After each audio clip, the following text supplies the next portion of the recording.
My dad found out he had cancer in December of 1973, and he died that following June. It spread from the lymph system to the brain and then all over his body, as cancer seems to be wont to do. Cancer just kept spreading. Sin just kept spreading.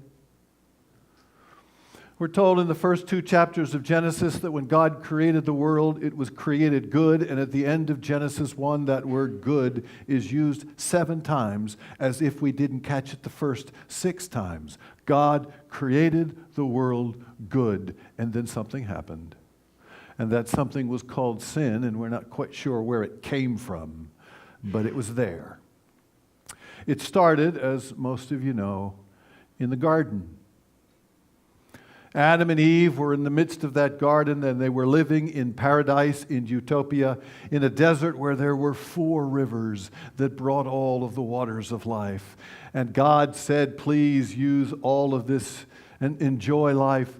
Don't do one thing. Don't eat of the fruit of the tree of the knowledge of good and evil. One law, and they broke it.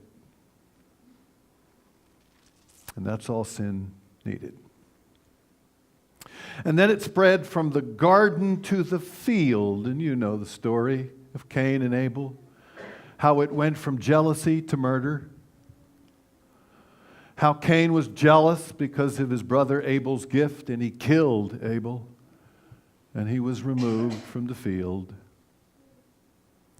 And then sin moved from the garden to the field to the entire world. And we are told in the 6th chapter of Genesis that it grieved God's heart. Let's be clear here, folks. The Greek word for grieved is not anger. It is a deep, deep, deep sadness. So sad was that sin spread from the garden to the fields to the world, that God decided that God needed to wash it all away. Noah, I want you to build an ark. And I find it ironic, perhaps you do too, that we have made the ark, Noah and the ark, into a children's story.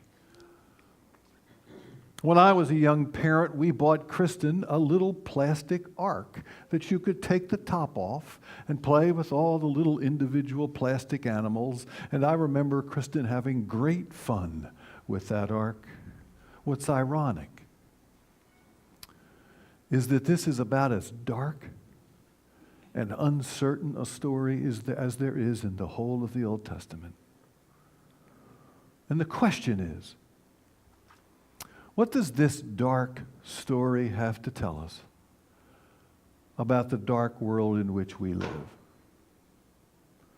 What's the connection between Lent and the ark?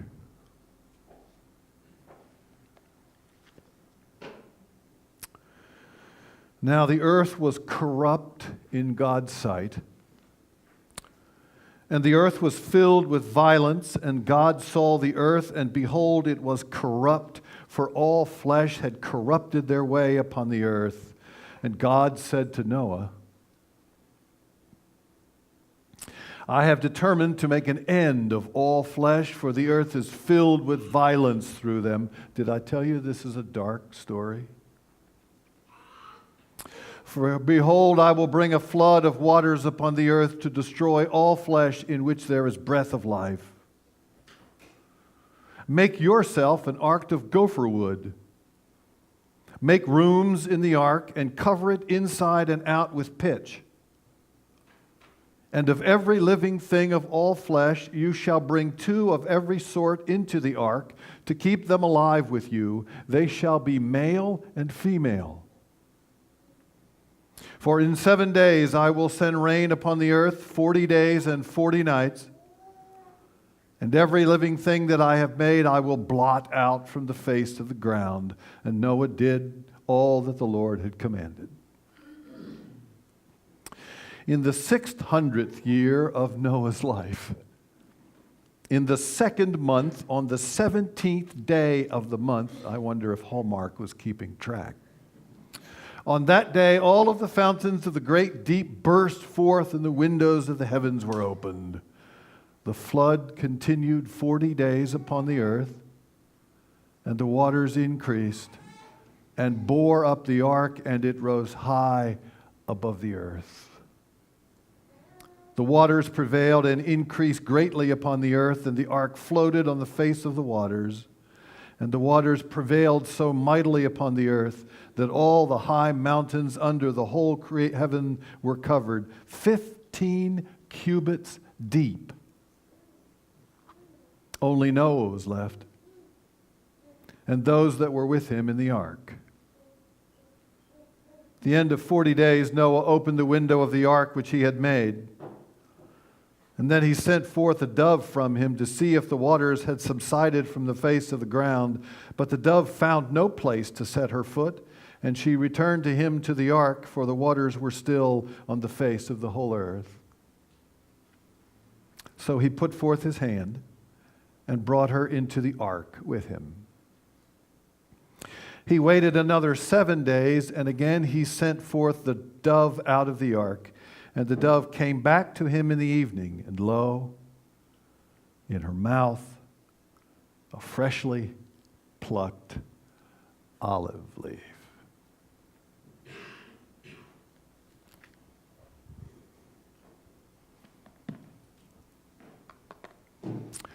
Please join me in a word of prayer.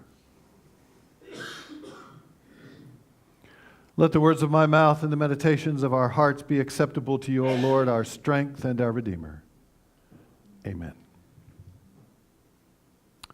Noah was a fool.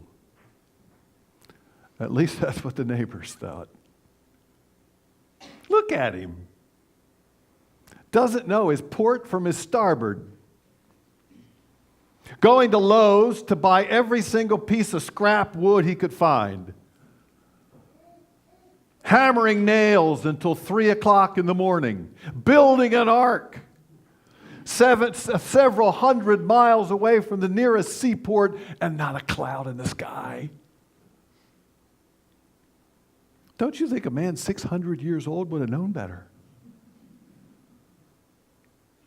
And then the ark, noisy as hell and stinks to heaven. 2 of every animal, male and female. How can you tell the difference with fleas? Who's going to tell the rabbits? Only 2. Only 2. Braying, screeching, roaring, barking 24 hours a day, 7 days a week. Wouldn't that drive you nuts?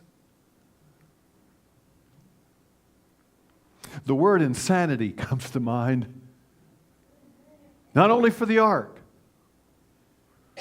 not only for old Noah, who must have looked like an escapee from the loony farm, but the insanity of God, who concocted this cockamamie story in the first place. You can't make this stuff up. And then, drop by drop, the rains came. 40 days of them.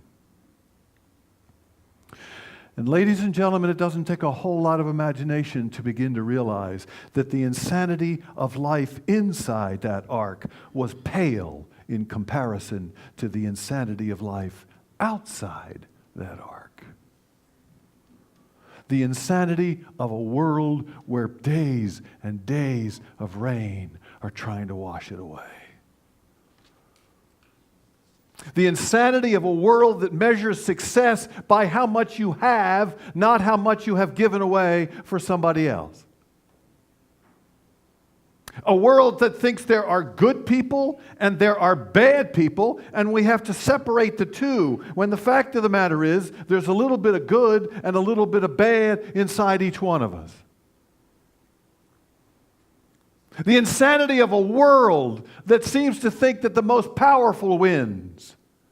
And the peace that all of us crave is safeguarded best by big weapons of hate instead of small acts of love. A world that's trying to buy happiness with newer cars and bigger homes and better jobs, when the fact of the matter is there's a God-shaped hole inside each and every one of us that none of that will ever fill. When it's all said and done, maybe what God and all of that rain is trying to tell us is the only way we're going to survive on this planet is if we embrace life inside that ark, where the wolf lies down with the lamb, and the lion and the calf eat from the same table, and the rich and the poor and the black and the white and the gays and the straights and the Republicans and the Democrats see themselves not as enemies, but as family, sisters and brothers of the only true God who had that thing made in the first place.